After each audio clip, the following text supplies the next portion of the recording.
Welcome friends. आज हम बात करने वाले हैं ऑल्टरनेटिंग करंट के बारे में। पिछली वीडियो में हमने डायरेक्ट करंट की वर्किंग और उसका फंक्शन समझा था कि कैसे वो किसी सर्किट में काम करता है और कैसे इलेक्ट्रॉन्स जो होते हैं एक ही डायरेक्शन में फ़्लो करते हैं। उसको मतलब पिछली बार मैंने ये बताना भूल गया था कि हम एक वाटर फ्लो को देख के भी उसकी डायरेक्शन को मैं बता सकता हूँ, यानी हम लोग भी बता सकते हैं। तो फिर आज हम बात करने वाले हैं ऑल्टरनेटिंग करंट के बारे में। इंट्रोडक्शन में मैंने वैसे कहा था कि आखिर इसे बहुत देर बाद लेके आएंगे, लेकिन मैंने फिर सोचा कि आखिर अगर हमें जल्द से जल्द थ्योरी पार्ट ख़त्म करना है और प्रैक्टिकल में आना है तो फिर उसके लिए हमें दोनों को साइड बाय साइड चलना पड़ेगा। इसलिए मैं अगली वीडियो लाऊंगा और उसमें बताऊंगा कि कैसे हम मतलब मेरे चैनल को दो पार्ट्स में डिवाइड करेंगे और उसमें हम देखेंगे कि कैसे हम दोनों चीज़ों को साथ में लेके और कैसे उन्हें इंटरप्रेट करेंगे। और क्योंकि देखो यार, जो इलेक्ट्रॉनिक्स है और इलेक्ट्रिकल है दोनों मतलब एक जगह नहीं रह सकते, दोनों अलग अलग है।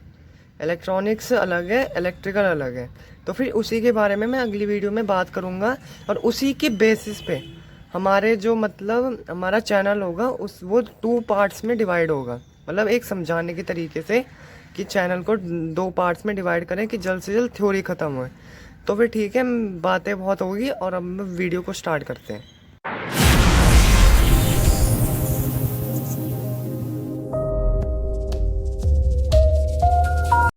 चलो अब हम जानते हैं ऑल्टरनेटिंग करंट होता क्या है। क्या कहते हैं, डायरेक्ट करंट पे हमने सीखा था कि कैसे जो इलेक्ट्रॉन्स का फ्लो है एक ही डायरेक्शन में होता है। इसे आप कैसे समझ सकते हो, जैसे कि एक पाइप है, पाइप में पानी एक ही डायरेक्शन में फ्लो करेगा तो फिर वो डिनोट करेगा कि जो वाटर है वो एक ही डायरेक्शन में जा रहा है। तो फिर वाटर एक ही डायरेक्शन में जा रहा है, उसे हम डायरेक्ट करंट की तरह विजुलाइज कर सकते हैं। ऑल्टरनेटिंग करंट थोड़ा अलग है। हमने डायरेक्ट करंट का ग्राफ देखा था कि कैसे उसमें जो करंट होता है एक ही डायरेक्शन में फ्लो करता है। इसमें जो करंट की ही डायरेक्शन है वो बदलती रहती है। मतलब कभी वो होगी मतलब सीधे चलेगा, कभी वो अपनी डायरेक्शन ही चेंज कर देगा। ये मेन चीज़ है इसमें। ऑल्टरनेटिंग करंट उसे ही कहा जाएगा कि जो अपनी डायरेक्शन चेंज करेगा। अगर वो अपनी डायरेक्शन को चेंज नहीं करता है तो फिर वो ऑल्टरनेटिंग नहीं कहा जाएगा। जैसे कि हमारे घरों में 220 वोल्ट 50 हर्ट्ज़, मतलब आप भी सोचोगे कि आखिर सोर्स कहाँ से होगा इसका, मतलब सोर्स कहाँ से मिलेगा। सोर्स अब ये एसी जनरेटर मतलब बनाता है इसे। ऑल्टरनेटिंग करंट जनरेटर होता है, वो ऑल्टरनेटिंग करंट बनाता है जो कि ये साइन वेव देता है। लेकिन हमें कैसे मिलेगी, हमें मतलब मिलने के लिए तो का मतलब जो हमारे आउटलेट्स होते हैं उसमें खुद इंडिया में 50 हर्ट्ज़ 220 वोल्ट की सप्लाई आती है जो कि एसी में होती है, ऑल्टरनेटिंग करंट में होती है, वो मिलती है हमें। तो फिर 50 हर्ट्ज़ की फ्रिक्वेंसी जो होती है कई बार पॉजिटिव होती है, कई बार नेगेटिव होती है। और इसकी जो एक वेव होगी, मतलब एक बार पॉजिटिव चली गई, एक बार नेगेटिव चली गई, उनके बीच का जो टाइम पीरियड होगा वो 20 मिली सेकेंड का होगा। आपको ये बात समझ आई होगी कि अगर एक बार पॉजिटिव गई है, एक बार नेगेटिव गई है, तो उन दोनों के बीच में जो टाइम पीरियड होगा 20 मिली सेकेंड का होगा। इसको देखने के लिए वैसे ऑसिलोस्कोप का यूज़ करते हैं, लेकिन अभी तो मेरे पास है नहीं, वरना मैं दिखा देता। तो फिर अभी इसके ऊपर और डिस्कस करते हैं। और अब क्वेश्चंस अराइज होना स्टार्ट होते हैं कि आखिर ये वर्क कैसे कर रहा है। जैसे कि हमने एक बल्ब लगा रखा है जिसकी कोई भी रेजिस्टेंस होगी वो आर समझ लेते हैं, ठीक है। अब ये वर्क डन कैसे कर रहा है वो समझना पड़ेगा, क्योंकि वहीं पे काफ़ी लोग जो होते हैं वो सोच नहीं पाते हैं इस चीज़ को, क्या कि वर्क डन कैसे कर रहा है ये, कि इसकी वेव फॉर्म कैसे वर्क डन करवा रही है। अब इसको समझने के लिए हम सबसे पहले जो इसकी मतलब जो एवरेज वैल्यू है वो देखते हैं। अब देखिए, ये एक सेकंड में ये पॉजिटिव हुआ और ये नेगेटिव हुआ, तो फिर आपके दिमाग में चल रहा होगा कि एवरेज तो ज़ीरो आना ही चाहिए, ज़ीरो आना चाहिए एवरेज, कोई भी काम नहीं होगा। आप समझ पा रहे हो कि आखिर अगर हम इसका एवरेज देखें तो फिर ज़ीरो ही आएगा हमेशा। तो फिर अब हमने एक चीज़ बताई कि आखिर हम इससे वर्क डन तो करवा रहे हैं, हमारे फ्रिज चल रहे हैं, एसी चल रहे हैं, कई चीज़ें चल रही हैं, वो काम कर रही हैं। तो फिर वो कैसे काम कर रही हैं तो फिर उसके ऊपर बात करने से पहले मैं आपको आरएमएस वोल्टेज और आरएमएस करंट का एक चीज़ बता देता हूँ। जो हमारी आरएमएस वोल्टेज होती है कि आखिर जैसे कि इसको हम डिफाइन करते हैं रूट मीन स्क्वायर से। इसकी फुल फॉर्म होती है रूट मीन स्क्वायर। अब इसका मतलब क्या है, आखिर किसका रूट हो रहा है, किसका मीन लिया जा रहा है और किसका स्क्वायर किया जा रहा है। तो फिर हमारे घरों में आरएमएस वैल्यू दिखाई जाती है। जो हमारे जितने भी डिवाइसेस होते हैं उनमें आरएमएस वैल्यू लिखी जाती है। अब मैं बता देता हूँ आरएमएस वैल्यू होती क्या है और इंस्टेंटेनियस क्या होता है। अब इंस्टेंटेनियस समझते हैं होता क्या है। इंस्टेंटेनियस में बात करें, जैसे हमारे पास वेव फॉर्म है, उसकी कई सारे इंस्टेंट पे वोल्टेज अलग अलग होंगी। जैसे मैंने इस इंस्टेंट पे बात किया, इस पे कुछ पॉजिटिव वोल्टेज होगी, यहाँ पे कभी ज़ीरो हो रहा है, कभी नेगेटिव हो रहा है। इस इंस्टेंट्स पे बात करूँगा मैं और इनका मीन निकालूंगा और फिर इनका स्क्वायर करूँगा। बात करते हैं आगे कैसे। जैसे कि मैंने एक इंस्टेंट लिया, जैसे कि मैं मान लेता हूँ 144 वोल्ट पॉजिटिव में, और उसको पहले रूट कराया जाएगा। ठीक है, मैंने 144 वोल्ट इंस्टेंटेनियस वोल्टेज ली, किसी टाइम पे होगी, उसका रूट लिया। फिर इसी के साथ मैं एक और वोल्टेज ले लेता हूँ, जैसे मैंने ले लिया 218, उसका रूट करेंगे। और ऐसे ही करते करते हम काफ़ी सारी रीडिंग्स लेंगे और उनका रूट करेंगे। ये होता है रूट। पहले हम रूट कर लें, तो फिर पहले जो भी हमारे पास वोल्टेज होगी उसका रूट कर लेते हैं। रूट करने के बाद मीन लिया जाएगा।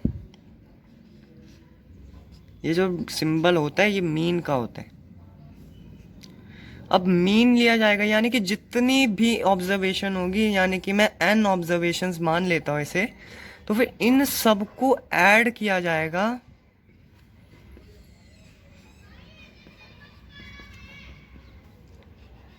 और इन मतलब n पे भी रूट लगा देते हैं, ज़रूरत नहीं है n पे रूट हो ना हो, कोई दिक्कत नहीं पड़ती। इन सब को मतलब हमने इन सब ऑब्जर्वेशन n ऑब्जर्वेशंस के रूट को सम किया और उसका ले लिया मीन। ठीक है, और अब इन सब ऑब्जर्वेशंस का स्क्वायर भी कर दिया।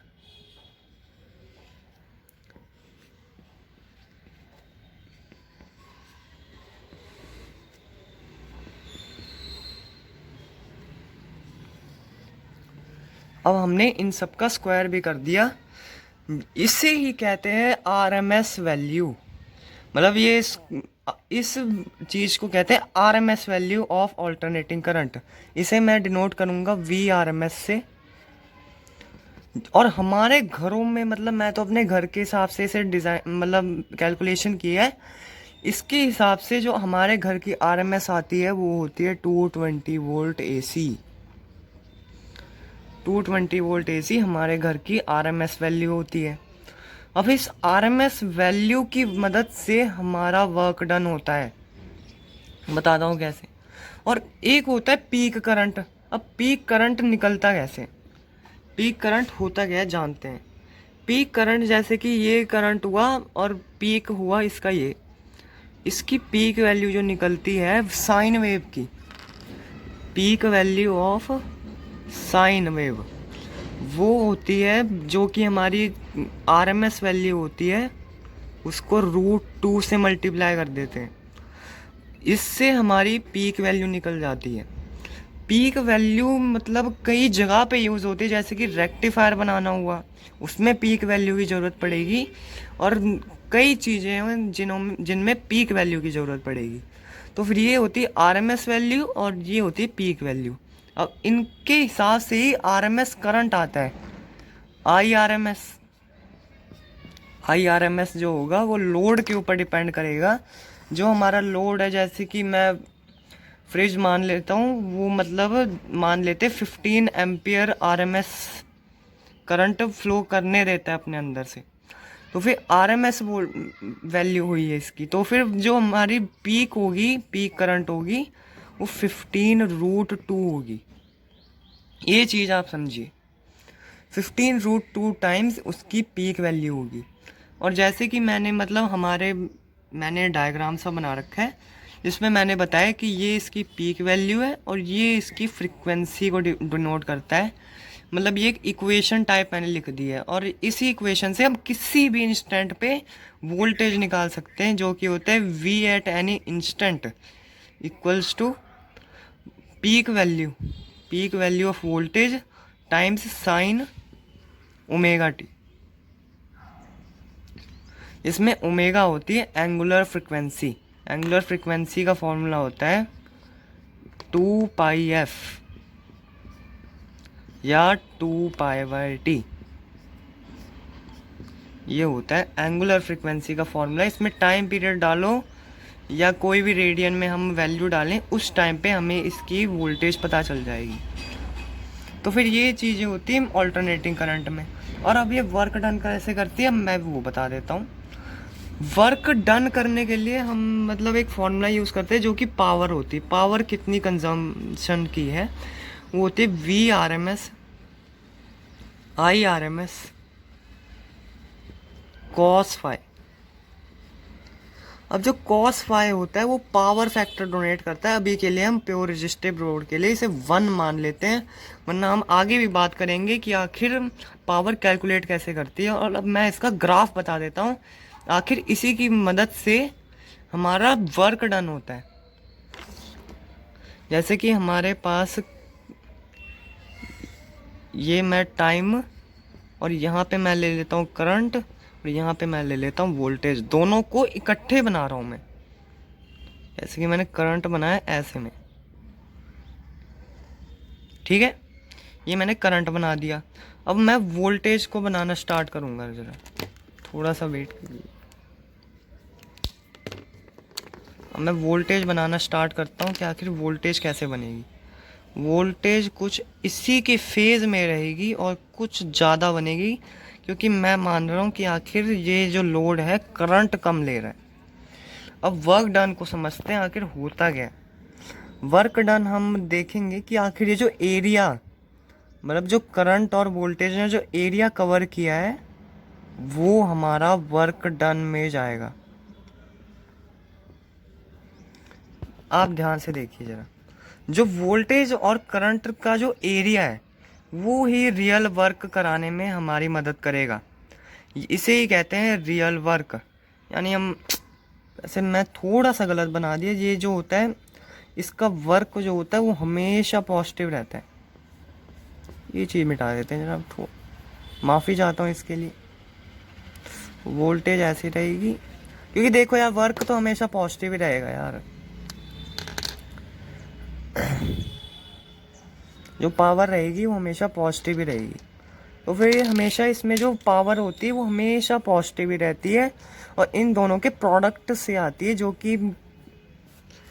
कि हमारा इसका प्रोडक्ट निकलता है, उसी से हमारी ये वैल्यू निकलती है।